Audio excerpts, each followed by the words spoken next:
एक बार लक्ष्मी मैया और दलिद्री मैया में झगड़ा हो गया। क्या हो गया? लक्ष्मी मैया बोले मैं ज्यादा सुंदर और दलिद्री मैया बोली मैं ज्यादा सुंदर। ये हुआ, चलो ब्रह्मा जी से पूछाऊं। बोले चलो। अब दोनों माताएं ब्रह्मा जी के पास गईं। ब्रह्मा जी ने कहा क्या हुआ? दोनों माताओं ने कहा बताइए हम दोनों में से सुंदर कौन है? ब्रह्मा जी समझ गए, अरे बाप रे बाप, तो बड़ा टेढ़ा मुकदमा है।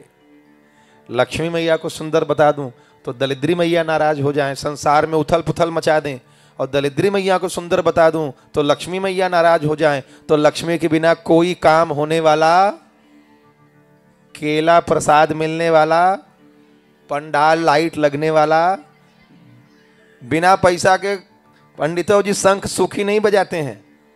हाँ, तो पूजा पाठ बिना धन के भी नहीं होगा। ब्रह्मा जी ने सोचा बड़ा टेढ़ा मुकदमा है, मैं क्या करूं? ब्रह्मा जी ने दोनों माताओं से कहा देखो मैया, इसका उत्तर तो भगवान शिव ही देंगे। अब दोनों माताएं कैलाश पर चली। बोलो बाबा विश्वनाथ की। कैलाश पर दोनों माताएं पहुंची। शिव जी से पूछा हम दोनों में सुंदर कौन है? शिव जी भी समझ गए कि बड़ा टेढ़ा मुकदमा है। शिव जी ने सोचा अब क्या करूं? शिव जी ने कहा इसका उत्तर तो ब्रह्मा जी देंगे, बात टालना चाहे। लक्ष्मी मैया ने कहा उन्होंने ही आपके पास भेजा है, अब आप बताइए। शिव जी ने सोचा क्या करूं क्या करूं क्या करूं। अचानक शंकर भगवान को नारद जी की याद आई कि बड़ा झगड़ा लगाते हैं नारद, आज मौका मिला है। शिव जी ने कहा इसके सुप्रीम कोर्ट तो नारद जी हैं, इसका उत्तर वही देंगे, उनको सब पता है।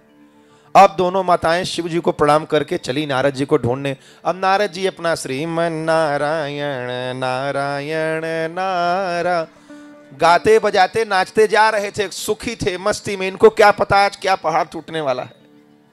और तब तक दूर से लक्ष्मी माता और दलिद्री मैया आ रही थी। नारद जी ने देखा, फिर आंख मल करके देखा कि अरे ये दलिद्री मैया और लक्ष्मी मैया एक साथ, जरूर कुछ टेढ़ा मामला है, इनके सामने इस समय पड़ना ठीक नहीं है। तो नारद जी अपना रास्ता बदलने लगे कि ऐसा ना हो कि हमको देख लें।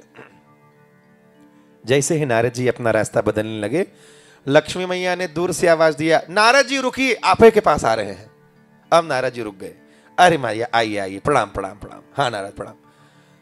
माता बताओ क्या सेवा करूं? नहीं नहीं सेवा मत करो, बस इतना बताओ हम दोनों में सुंदर कौन है? नारद जी ने सोचा दलिद्री मैया लक्ष्मी मैया में से किसी एक को भी सुंदर बताऊं और दूसरा अगर नाराज हुआ तो फिर खैर नहीं है, क्या करूं? नारद जी ने भी सोचा बात टाल दें, दूसरे के ऊपर डाल। नारद जी ने कहा इसका उत्तर तो भगवान शंकर देंगे, वही देंगे। लक्ष्मी मैया ने कहा उन्होंने ही आपके पास भेजा है, उनके पास गई थी। तब नारद जी मन ही मन में दांत पीसे कि बौरहू, जिसका कहीं उत्तर नहीं था उसमें हमको फंसा दिया आप। कभी मौका मिलेगा तब बदला लूंगा, अब क्या करें? लेकिन नारद जी के पास उपाय होता था, इसलिए श्री नारद जी को सब अपनी बात उनके ऊपर डालते थे। नारद जी ने कहा मैया एक बात बताओ, मैंने आगे से तो देख लिया कौन सुंदर है, लेकिन 100 कदम चलकर जाइए, आइए पीछे से भी देख लूं तब तो बताऊं कौन सुंदर है। लक्ष्मी मैया दलिद्री मैया दोनों 100 कदम गईं, फिर आईं। नारद जी अब बताइए दोनों में सुंदर कौन है? उत्तर का पता चला। नारद जी ने कहा पता चल गया कौन सुंदर है। दोनों माताओं ने कहा तो बताइए कौन सुंदर है? नारद जी ने कहा मैया जाते समय दलिद्री मैया सुंदर लग रही हैं और आते समय लक्ष्मी मैया सुंदर लग रही है। नारद जी के पास उपाय होता था, हर बात का उपाय होता था। और ये बात भी सच है, गरीबी जाते समय अच्छी लगती है और रुपया पैसा आता है तो अच्छा लगता है। जब दुख होता है तो लोग कहते हैं हमने तो किसी का कुछ नहीं बिगाड़ा था, हमारे साथ भगवान ने ऐसा क्यों किया, लोग ऐसे कहते हैं। और जब सुख आता है तब एक बार भी नहीं सोचते कि हमने तो किसी का कोई भला नहीं किया था, तो हमारे पास सुख क्यों आया। तब तो कहते हैं कि आम खाओ गुठली। अगर तुलना करनी है तो दोनों में करिए, अन्यथा मत करिए।